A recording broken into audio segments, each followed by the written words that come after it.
ಮೈದಾನ ರೋಡು ಎಲ್ಲ ಕೂಡ ನಮ್ದೇ ಅಂತ ಸಖತ್ತಾಗಿ ರಂಗೋಲಿ ಹಾಕಿದ್ರು ನಮ್ಮ ಸಂಜಯ್ ನಗರದ ಲೇಡೀಸ್ಗಳು. ನಮಸ್ಕಾರ ಕರ್ನಾಟಕ, ನಾನು ನಿಮ್ಮ anchor Ranjitha Revanna. JP park ನಲ್ಲಿ ಸ್ಪರ್ಧೆ ಮುಗಿಸಿ ನೆಕ್ಸ್ಟ್ ನಾವು ಹೋಗಿದ್ದೆ ಸಂಜಯ್ ನಗರಕ್ಕೆ. ನಮ್ಮ ಒಟ್ಟಿಗೆ ಸಾಥ್ ಕೊಟ್ಟಿದ್ದು ಕಟ್ಟ ಜಗದೀಶ್ ಅವರು ಹಾಗೂ ಸುನಿತಾ ಮಂಜುನಾಥ್ ರವರು. 40ಕ್ಕೂ ಹೆಚ್ಚು ಮಹಿಳಾ ಮಣಿಯರು ಸಖತ್ತಾಗಿ ಸ್ಪರ್ಧೆಗೆ ಬಂದಿದ್ರು.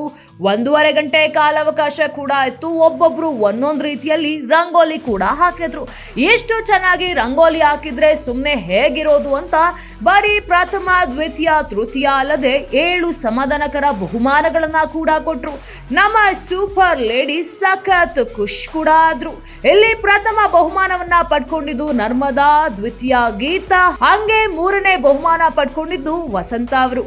ನಮ್ಮ ರಂಗೋಲಿ ಸ್ಪರ್ಧೆಗೆ ವಿಶೇಷವಾಗಿ ನಮ್ಮ AD6ನ ಸಂಸ್ಥಾಪಕರಾದಂಥ ಸುಧಾಕರ್ ಸರ್ ಕೂಡ ಬಂದು ಕಾರ್ಯಕ್ರಮಕ್ಕೆ ಸಖತ್ ಎನರ್ಜಿ ಕೂಡ ಕೊಟ್ರು.